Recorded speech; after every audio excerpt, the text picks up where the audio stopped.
There's a fence line in the Blue Ridge Mountains that doesn't show up on any tourist map. No trailhead sign points to it. No park ranger will walk you there. If you fly a small plane too close, you get a phone call you don't want. It isn't the only one. Appalachia looks soft from a distance. Green ridgelines, blue haze, a two-lane road winding past a white church. But underneath that postcard, this mountain range is holding some of the strangest, saddest, and most dangerous secrets in the United States. Places the government sealed off, places industry poisoned and walked away from, places that are still burning right now while you watch this video. Today we're counting down 10 of them, from merely unsettling to almost unbelievable. Stay to the end, because the number one spot on this list is a mountain most Americans have never heard of, and there's a very good reason for that. Number 10. The Secret City, Oak Ridge, Tennessee. In 1942, the U.S. government picked a quiet farming valley in East Tennessee, surrounded it with barbed wire, and erased it from the map. Overnight, roughly 3,000 families were told to leave their farms. Within 3 years, that same valley held nearly 75,000 people, and almost none of them knew what they were building. This was Oak Ridge, one of 3 sites chosen for the Manhattan Project. Workers assembled uranium at a sprawling complex called K-25, one of the largest buildings on Earth at the time, without being told what the material was for. Guards checked identification at gates that didn't appear on any public road map. Mail was censored. Neighbors reported neighbors. The town existed, and officially, it did not. On August 6, 1945, a bomb built partly with material from this valley fell on Hiroshima. The workers of Oak Ridge found out what they'd built from the same newspapers as everyone else. The fences came down in 1949, and Oak Ridge became an open town. But the contamination didn't leave with the secrecy. Decades of nuclear production left mercury, radioactive waste, and solvents buried across the site.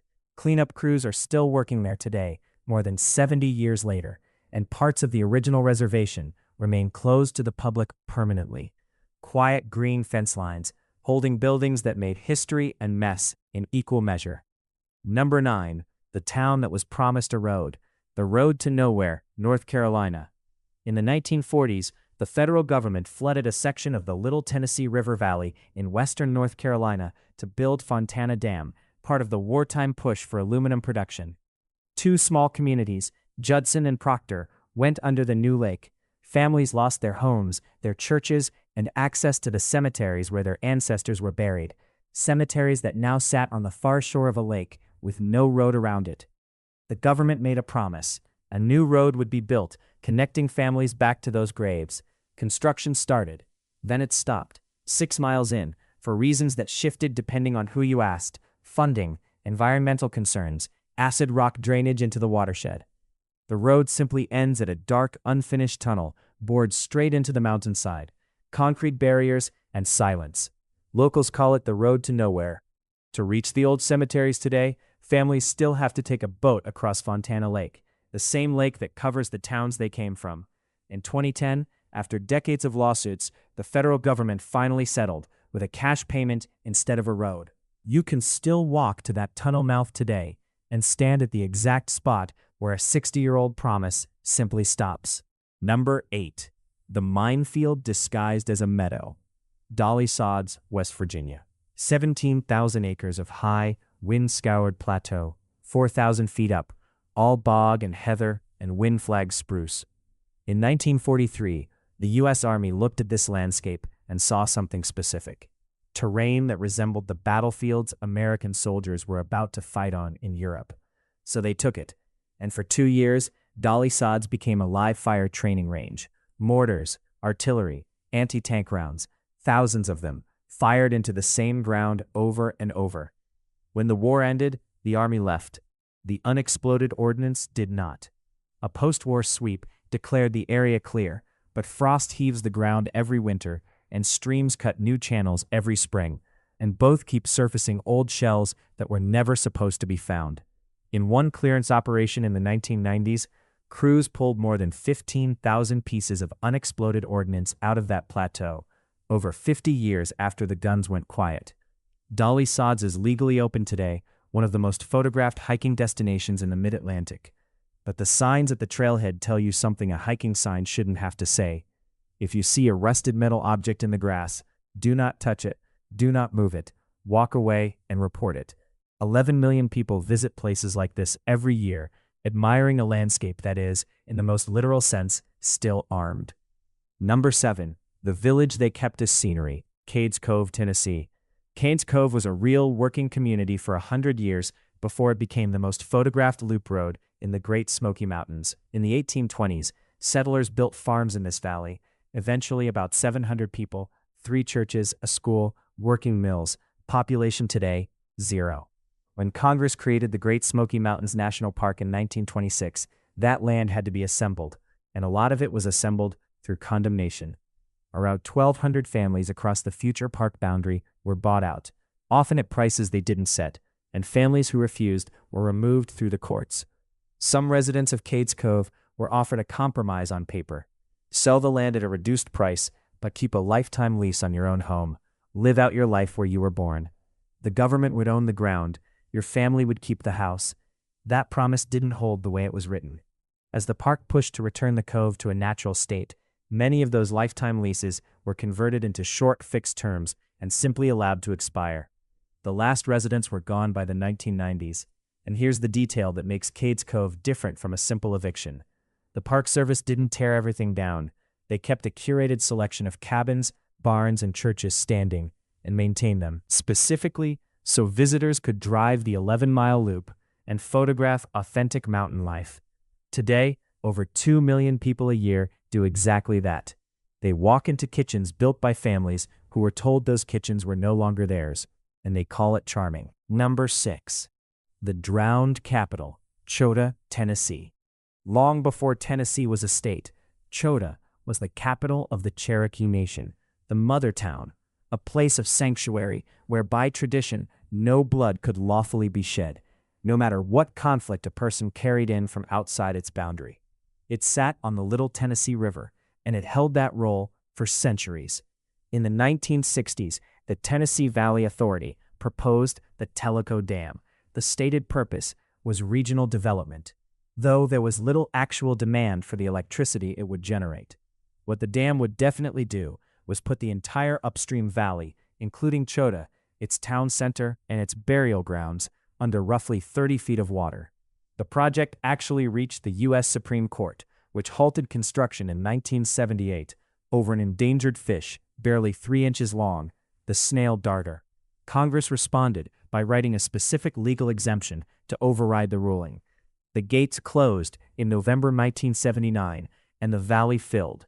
Chota sits under the reservoir today. In drought years, when the water level drops far enough, the old ground reappears, gray, flat, cracked, and people walk out onto the mudflats to photograph the outline of a capital city before the lake rises again and takes it back. Number 5. The valley where silence is the law, Greenbank, West Virginia. In 1958, the federal government built the world's largest fully steerable radio telescope in a quiet valley in Pocahontas County.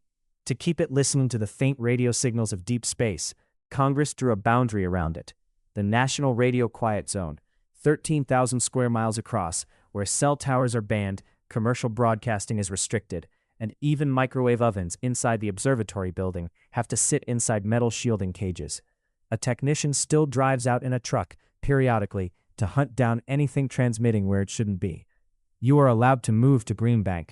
Almost nothing you own is allowed to come with you and stay turned on. Here's the part that makes it different from every other place on this list. People moved here on purpose. Astronomers, obviously, but also families chasing quiet, and a cluster of people who believe they suffer from electromagnetic hypersensitivity, a reaction to modern wireless signals that mainstream medicine doesn't formally recognize, but that these residents describe as very real.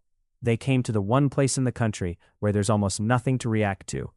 Somewhere between 150 and 200 people live in Greenbank today, in a valley with no cell reception, and for many of them, that's exactly the point.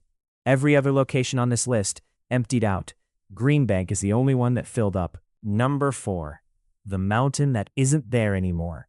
Kayford Mountain, West Virginia. Mountaintop removal mining does exactly what it sounds like.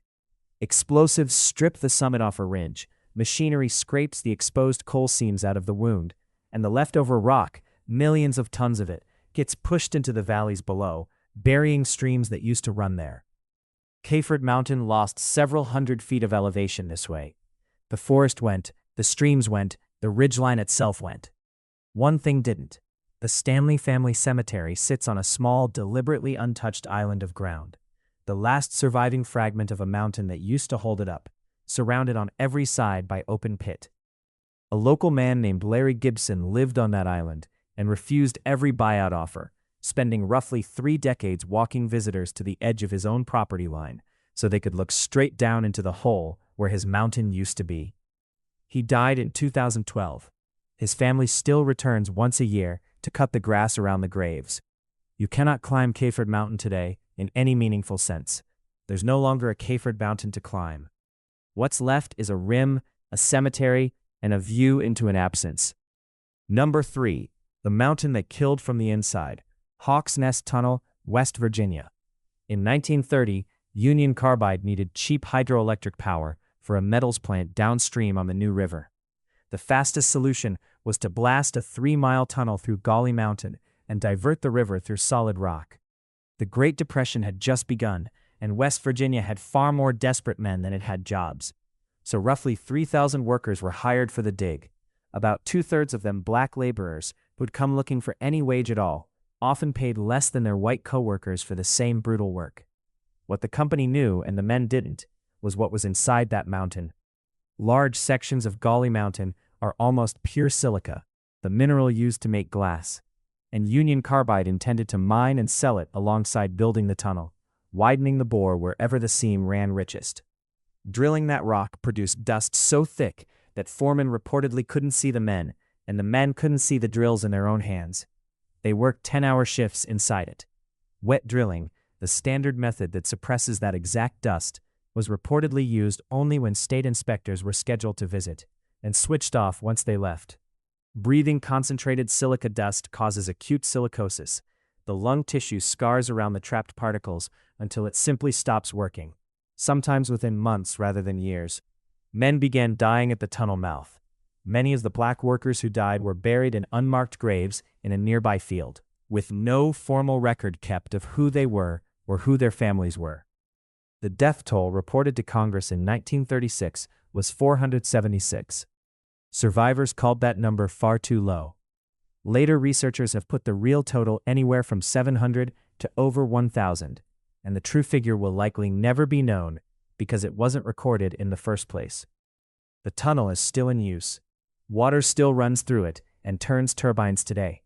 You can drive across the top of Dolly Mountain in 20 minutes on a good paved road and see absolutely nothing of what happened underneath it. Number 2. The town that's been on fire since 1962. Centralia, Pennsylvania. Centralia once had over 1,000 residents, a main street, 5 hotels, and 7 churches. In May 1962, the local council decided to clean up the town dump before Memorial Day, using a method they'd used plenty of times before. They set it on fire. This time, the burning trash sat in an old strychnine pit, and the fire found an exposed coal seam underneath it. It has never gone out. Every attempt to dig it out, flood it, or vent it bought a few months at most before the fire simply moved sideways through the seam, underneath the diggers. By the late 1970s, carbon monoxide was leaking into basements, and ground temperatures under parts of town were running into the hundreds of degrees. In February 1981, a 12-year-old boy named Todd Domboski was crossing his grandmother's backyard when the ground opened beneath him. He fell into a sinkhole roughly 4 feet wide and around 150 feet deep, and survived only because he caught a tree root on the way down. That was effectively the end of Centralia. Congress released over $40 million for relocation in 1984, and most residents took the buyout and left. A handful of holdouts fought in court for another 8 years before the state condemned every remaining building in 1992. The zip code was formally revoked in 2002. Fewer than a dozen residents remain today, permitted to stay in their homes for the rest of their lives. Geologists estimate the seam holds enough coal to keep the fire burning for roughly 250 more years. On cold mornings, smoke still rises from cracks in the closed and buckled stretch of old Route 61 south of town, and the pavement there is genuinely warm to the touch. Number 1. The mountain that isn't on the map, Mount Weather, Virginia. 48 miles from the U.S. capital, a ridge called Bear Mountain rises 1,700 feet above the Blue Ridge foothills. Construction began there in 1954, and the public was told it was a weather research station. It has never been a weather research station. The mountain is hollow. Underneath the summit sits a facility with its own offices, hospital, power plant, and a road that runs down into solid rock. Built as the place the federal government would relocate to if Washington, D.C. ever became unsafe or uninhabitable. For decades, its existence was essentially an open secret that nobody in an official capacity would confirm.